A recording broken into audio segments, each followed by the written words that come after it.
that I don't want you here. What's up, my gossip girls and guys, because y'all are welcome too. It's Lexciee B back with the tea, but not just any tea. The tea God spilled to me. So on today, guys, I'll be doing a semi-deep Q&A while I do my makeup. As you can see, I already have one eye completed. I do not have my brows done, nor my other eye, but watch this.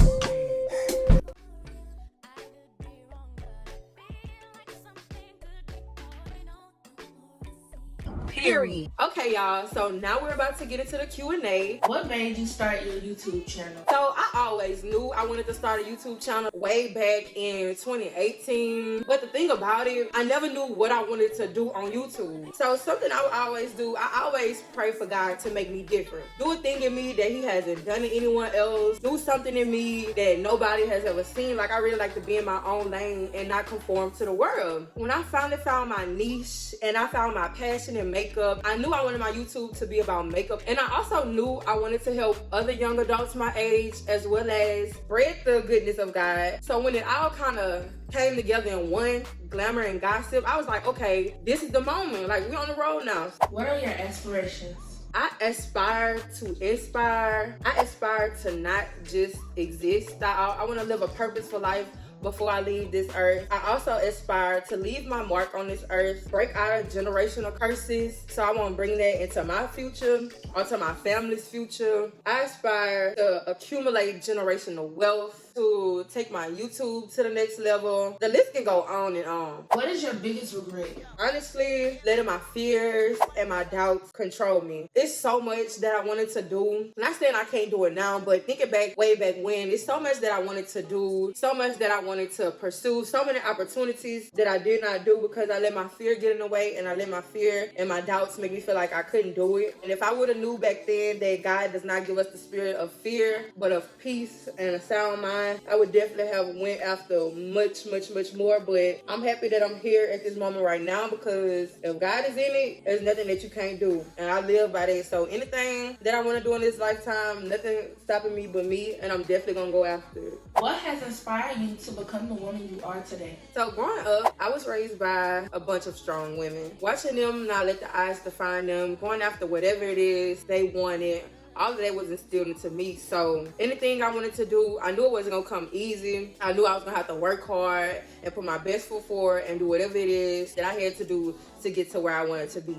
How did you find God, and how did you grow your relationship with him? Growing up, I was raised in a church house. So it was like every Sunday, you don't have a choice, you're going to church, point blank, period. Honestly, I feel like it was forced upon me, if we, keeping it real. So I always knew of him. I honestly didn't find God for myself until I went to college. My friend, she would always talk about the goodness of God. And it was like a moment where I'm like, okay, I want to experience this goodness, this greatness as well. So I started to seek him for myself. I began to build my own relationship with him. It's been up and down, but I hadn't really strengthened my relationship with him until recently, after not being able to finish school and after my grandmother passing away. That's kind of when I grew closer to him, because it was like one of those moments where who else do you have to turn to? I seen something on TikTok where it say a relationship with God is a relationship that you have to fight for. So every day I'm continuing to try and grow our relationship, ignoring distractions that hinder you from doing just that. How do you stay motivated? So I'm not gonna lie, it's hard to stay motivated sometimes. But I feel like if you know you're doing what you want to do, if you know you're walking in your purpose, you have to be disciplined. And with discipline comes consistency.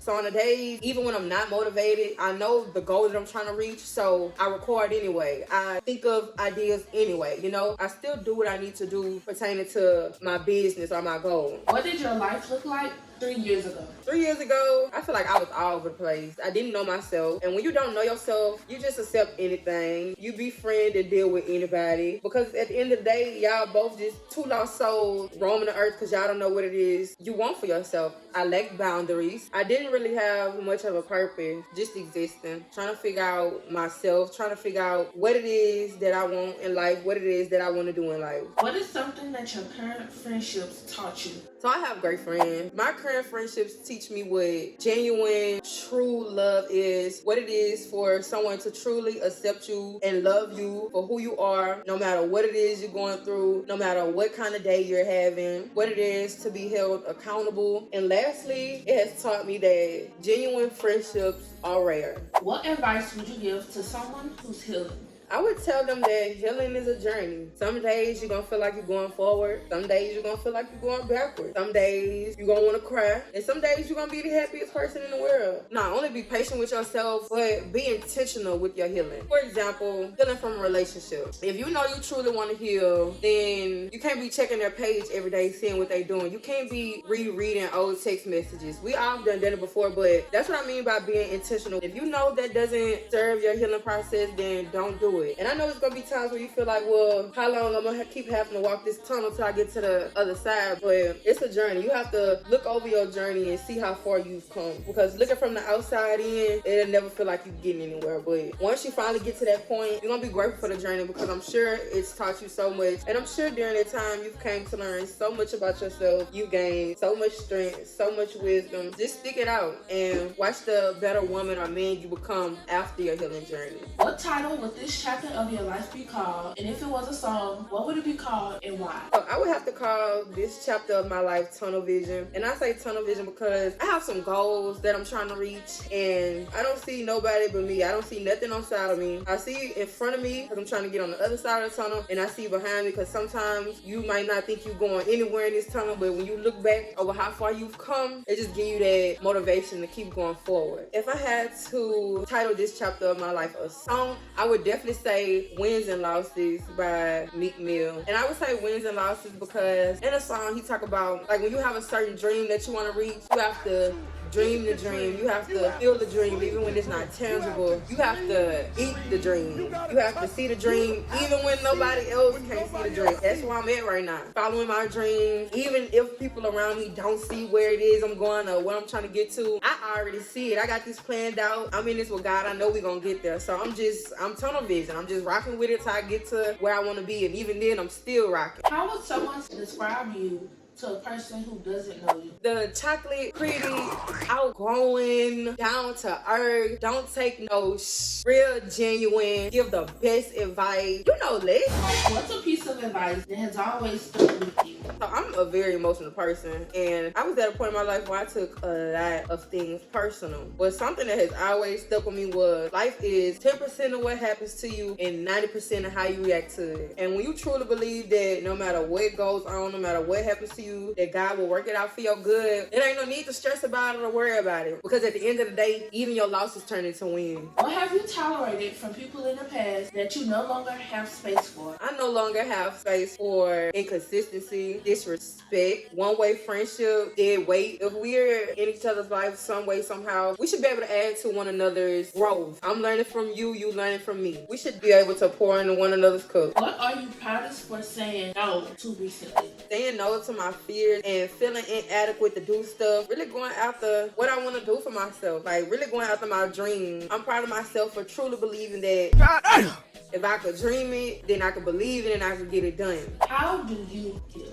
I'm very emotional aware, self-aware as well. I like to sit and deal with my emotions and categorize my emotions on what happened, why am I feeling this way? Is this just a temporary emotion? Is this just an emotion where you're overthinking and now you're overwhelmed with different scenarios? And once I'm able to categorize exactly how I feel, you know, I ask myself, why do you feel this way? What can you do about this? I'm gonna do what I can about it. Anything else, I'm gonna leave it up to God. Another way I heal is I got back into reading. I read a lot of mind and soul nourishing books. Comment down below if y'all want them. I feel like they play a big part of my healing, as well as podcasts. And I'm able to take those words and apply them to whatever it is that I'm going through. How does someone earn your vulnerability?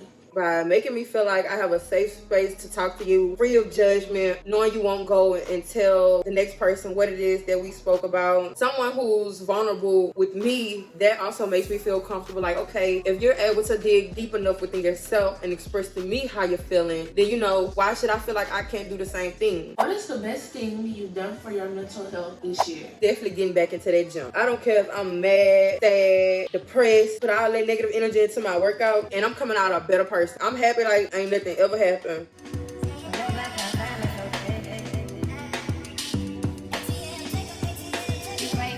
What dating advice would you give your younger self? I would definitely tell myself, know your worth at tech. Just because somebody say they love you don't mean they're gonna treat you right. If you have to constantly wonder what somebody doing when you're not around them, move around. And if someone not treating you how you treating them, let that hurt go. Period.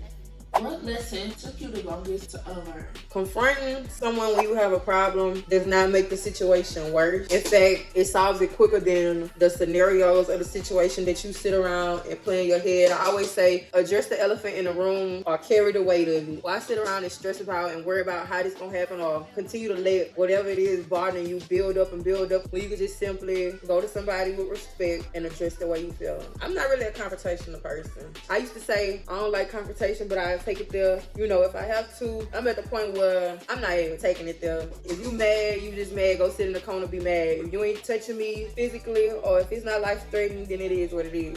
What door are you most grateful for closing that felt like the end of the world at the time? And when did it open for you? I definitely have to say school, because baby, I feel like that was it for me. But I'm truly grateful for school closing, because I feel like I was comfortable. Like, I always knew I wanted to do more than school, but I never actually sat and thought about my aspirations. I was just so comfortable in what I was doing at the moment that I never had thought that far ahead. It allowed me to really tap into myself, really see what it is. Okay, so now you don't have school as an option. What is it that you really want to do? And that really allowed me to let go of my fears. I didn't see what he was doing in the moment, but I see now, and you know, I wouldn't have rather had it any other way. What systems do you need to break out of?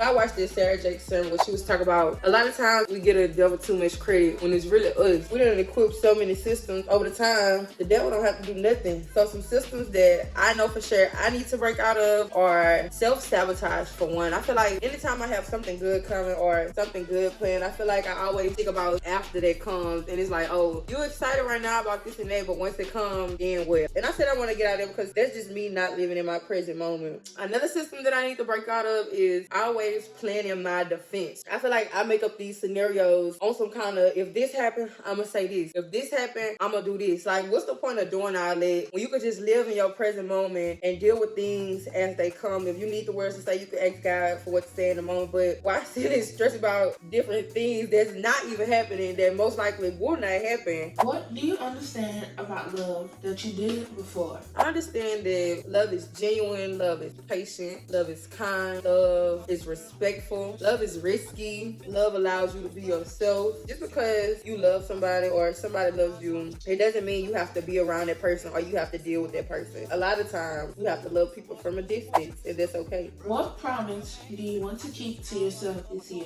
I promise to stay consistent in whatever it is that I'm pursuing. I promise to walk in faith in all opportunities that God placed in front of me. And I promise that no matter how tough the going gets, to never give up on my dreams. What is one red flag that you've camouflaged green? So, last question. One red flag that I've camouflaged green was being so empathetic that I made excuses and accepted toxic behavior. Never again. So I'm gonna go ahead and finish this lip, and I'm gonna be right back with the final results. Brown sugar blind. I get high off the phone, don't know how to